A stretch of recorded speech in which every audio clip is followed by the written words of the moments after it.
Eruvin, Daf Samachalef Amoudbel, bonjour à vous tous. Alors nous prenons la Mishnah, 8 lignes avant la fin du Hamoud précédent. Matiti. Anchir Dola, les gens qui habitent, c'est-à-dire les habitants d'une grande ville. Melchim et Kol Eritana, ils peuvent aller toute la petite ville, c'est-à-dire ils peuvent aller jusqu'à la fin de la petite ville qui est à côté.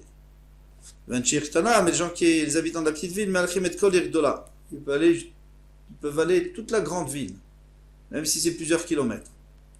Alors ça ne veut absolument rien dire pour l'instant. Ketsad. Comment est le cas? Misha Yabir de la celui qui était dans une grande ville, et il a mis son hérouv dans une petite ville pour pouvoir aller plus loin dans une petite ville qui est à côté. Eh bien, Birtana, ou alors le contraire. Lui, il habite dans une petite ville, il a mis l'hérouv dans la grande ville. Donc l'endroit où il a mis son hérouv, c'est son pied à terre, et il peut aller jusqu'à la fin de la ville. Si elle est grande, tant mieux, elle est petite, tant pis. Et après, il compte ses 2000 amot. Rabbi Akiva Omer, lui, Rabbi Akiva, il dit, mais non. Là où tu habites ton hérouv, c'est fini. Tu commences à compter de 2000 amot. Tu n'as pas la ville n'est pas pour toi. Tu n'habites pas dans cette ville.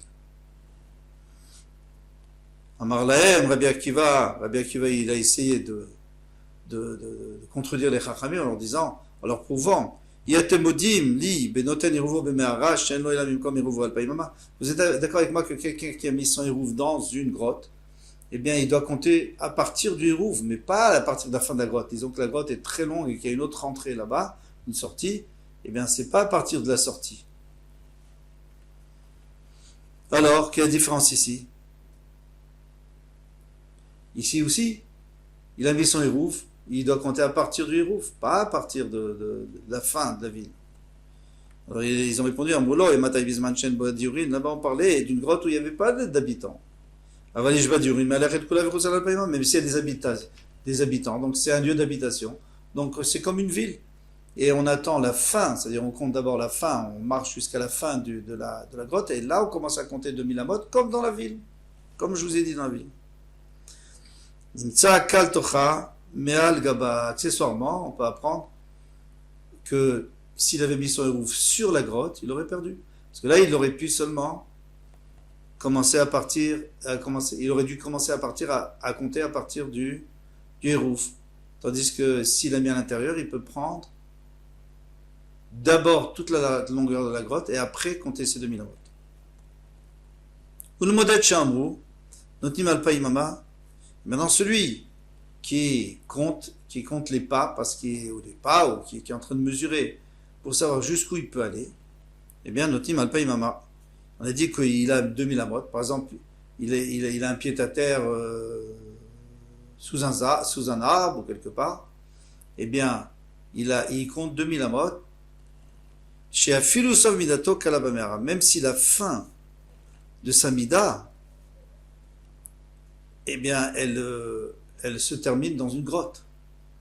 On ne peut pas dire que toute la grotte, même s'il habitait, on ne peut pas dire que toute la grotte, c'est comme 4 amot.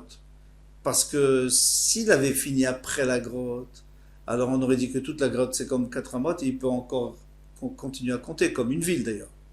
Une ville, si on arrive à la fin de la ville, et c'est là où les 2000 amot sont terminés, toute la ville compte 4 amot et on peut continuer à compter.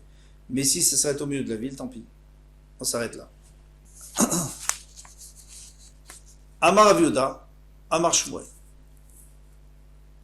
On tourne la page, Rav Daniel de Shmuel, Shabbat, Be'ir, Hareva, les Rabbanan. Selon les Rabbanan, si il a passé Shabbat, c'est-à-dire il est vraiment dans un endroit Shabbat, dans une ville abandonnée. Les Rabbanan, selon les Rabbanan, Me'alech et Kula, Vechutzala, Al-Paimama. Eh bien sûr aussi, d'après tout le monde, c'est comme ça. Mais pour la suite, on parlait des Rabbanan. Selon les Rabbanan, il a le droit de faire toute la ville et après encore 2000 amot. Maintenant, s'il a mis son hérouv dans une ville qui est abandonnée, c'est pas la même chose. Il n'a pas habité là-bas. Il n'était pas là-bas pour Shabbat. Il n'a pas passé le Shabbat là-bas. Il a mis son hérouv, lui était autre part. Il a que 2000 amot parce que c'est une ville qui est abandonnée. Et ça, on l'a bien vu dans la Mishnah, puisque la Mehara, quand elle est abandonnée, eh bien, elle compte pas. Et comme 4 amot. Et quand elle n'est pas abandonnée, eh bien, à ce moment-là, elle compte comme 4 amot. Rabbi Elazar, Omer, Rabbi Elazar dit, Echad Shabbat vechad Inyach, Melech et Kula vechot Salah al-Pi Mama. Lui n'est pas d'accord, Rabbi Elazar, lui dit que de toutes les manières, que tu habites là-bas ou que tu habites au Hérouf, c'est la même chose, tu as toute la ville ou toute la grotte et encore 2000 amot. Mais Tivé, donc la Gemara, elle pose la question. Amar lem Rabbi Akiva dit, est-ce que vous êtes d'accord avec moi? Vous êtes certainement d'accord avec moi, que celui qui met son hérouf dans une grotte, que de son hérouf il a que 2000 amot. Alors maintenant, pourquoi tu viens me dire que il a toute la ville qui est détruite, qui est abandonnée, plus 2000 amot? Amroulo, ils ont dit, qu'est-ce qu'ils ont répondu? Ils ont dit, ça c'est parce qu'il n'y a pas d'habitants. Là, on est d'accord avec toi quand il n'y a pas d'habitants. Ha ben badeurin, modulé. Donc on voit bien que lorsqu'il n'y a pas de diourim, ils sont d'accord avec lui. Alors, s'ils sont d'accord avec lui, alors maintenant, qu'est-ce qu'il dit Rabbi Elazar? Il dit, peu importe, même s'il n'y a pas de diourim, ça ne pose pas de problème, même s'ils n'habitent pas. Ça ne pose pas de problème, ça compte comme 4 amot. Alors, Mayen badeurim, alors il répond, il dit non. Eux, ils sont d'accord dans le cas où on ne peut pas habiter parce que tout s'est effondré. On ne peut pas habiter. Il n'y a pas de possibilité d'habiter. Là, les Chachamim sont d'accord qu'on compte à partir du Hérouf. Mais si on peut habiter, et maintenant il n'y a personne, elle est abandonnée, mais il y a les murailles et tout, alors, eh bien, tout le monde, en tout cas, les Chachamim pensent comme Rabbi Elazar, que on peut tout à fait compter de toute la ville et après les 2000 amot. Tashma, viens, écoute. Shavat Beir Afilu Igdola. On va essayer de trouver une preuve. Shavat Beir Afilu Igdola. Quelqu'un qui a résidé dans une ville pendant Shabbat, même qui est grande qu'un Touria. Touria, c'est une très grande ville. Bamera, ou alors qui est dans une grotte. Afilu Kemerat Tzidkeu Melech Yehuda. Comme la grotte de Tzidkeu Melech Yehuda. Alors on sait que Tzidkeu Melech Yehuda se sauvait de Nebuchadnezzar et ses alliés, il se sauvait. Alors comment il a fait pour se sauver? Il n'était pas bête. La ville était assiégée et lui il est passé par une grotte qui faisait, il y en a qui disent 18 000, il y en a qui disent 12 000, c'est 12 kilomètres. Et il est passé par en dessous et il est arrivé loin d'Yerushalayim. Mais comme Minashamim il fallait qu'il soit attrapé, finalement ils l'ont attrapé quand même. Il y a un cerf qui a couru et ils ont voulu attraper le cerf et il est arrivé juste à la sortie de la grotte lorsqu'il est sorti. En tous les cas, même si on a une grotte qui fait tellement de kilomètres, mais et bien à ce moment-là, tu as toute la grotte plus 2000 amot à la sortie. Katane, Irdoumia de Mehara. Tu vois bien que la Mishnah, elle a parlé d'une ville et d'une Mehara. Donc c'est-à-dire qu'elle veut dire que ici on parle d'une Mehara. La Mehara de Tzidkeu Melech a été abandonnée. Bien sûr, c'était une cachette. Il n'y avait personne qui habitait là-bas. C'était juste pour pouvoir se sauver. Alors, Katane, Irdoumia de Mehara, donc la ville aussi, certainement. Ma Mehara Chareva, de la même manière que la ville, il n'y avait personne qui habitait. Afir Chareva, donc la ville, elle, aussi, il n'y a personne qui habitait dans cette ville. Veshavat in, on voit bien que s'il a passé Shabbat là-bas, ça va, ça compte comme une ville, comme 4 amot. Avalinyach lo, mais s'il a posé le hérouf, ça compte pas. Mani, d'après qui ça va? Il est Rabbi Akiva. Si tu me dis que ça va d'après Rabbi Akiva, Maïria Chareva. Pourquoi tu me dis qu'elle était abandonnée, la ville? Pourquoi tu as mis la ville avec la grotte pour te dire que c'est deux choses abandonnées? Afilu Shivanami, même si elle était habitée, il n'y a pas de problème. Parce que d'après Rabbi Akiva, lui-même c'est habité, on compte pas. On compte pas à partir de la fin de la ville, on compte à partir du hérouf directement. Et là, Ravanan, on est obligé de dire que ça va d'après les Ravanan. Ok. Vitama des Shavat. Alors pourquoi est-ce qu'on a la raison pour laquelle il a toute la ville comme 4 amot? Parce qu'il a passé Shabbat là-bas. Vitama des Shavat.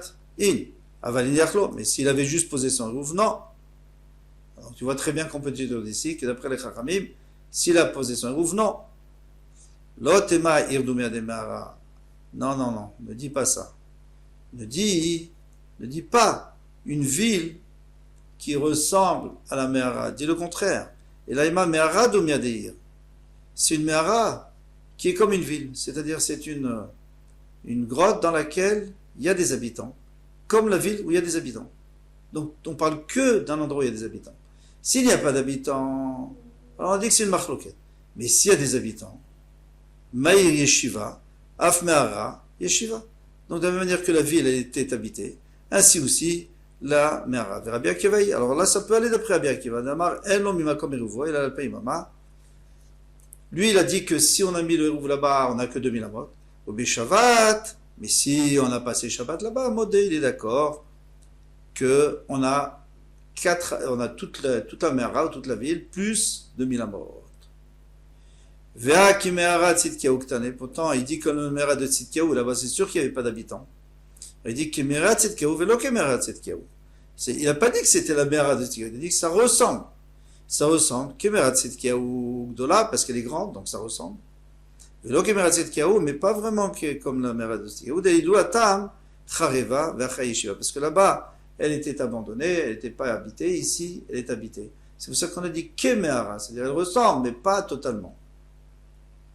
Mariuda, Eshkachinhu, Lebne, Mavrachta, Dekamutve, Ruvayu, Bebeknishta. Donc il a trouvé que les gens de Mavrachta, de ville Mavrachta, ils avaient mis leur Eruv à l'intérieur du Beta Knesset, des Bé Agouvar. Donc c'était un Beta Knesset qui était très grand et qui était en dehors de la ville et qui appartenait à ce Agouvar. Amarlou, il leur a dit, Gevu Betfe. Il dit, c'est dommage, vous l'avez mis au début du Beta Knesset, mettez-le à la fin. Tout derrière, comme ça vous avez plus, qui écrit des lichteré les fait, afin que vous ayez plus de hamot. Puisque si vous mettez au début, à partir du début, vous devez commencer à compter, parce que lui, pensez comme Rabbi Akiva. Donc vous devez déjà commencer à compter, et alors vous allez arriver, vous n'aurez pas tant que ça de hamot à compter. Qui écrit des lichteré les fait. Amarle, Rava lui a dit, Palga. Qu'est-ce que tu discutes contre les Chachamim? Les Rouvin, les Dechash, les Rabbi Akiva. Tu sais très bien que dans les Rouvin, personne ne fait comme Rabbi Akiva. Pourquoi? Parce qu'on a dit que dans les Rouvin, on va toujours d'après celui qui est Mekil. Et Rabbi Akiva, il est très marmir. Il dit maintenant, tu n'as que 2000 amot à partir du Hérouf. C'est pas là, l'Acha. Ils peuvent mettre où ils veulent dans Beta Knesset. De toute façon, ils compteront après le Beta Knesset. Adran Alach, Perek Ketzad Me'avrin. On a terminé, Baruch Hashem, de Perek Ketzad Me'avrin. Et on commence demain, Bezat Hashem, Adar Imaakum, le Perek Adar qui parle lorsqu'il y a des goyim qui habitent avec nous dans la même cour. Est-ce qu'on peut faire un rouf, pas faire un rouf, comment on fait? Kol Touf. À bientôt, Bezat Hashem.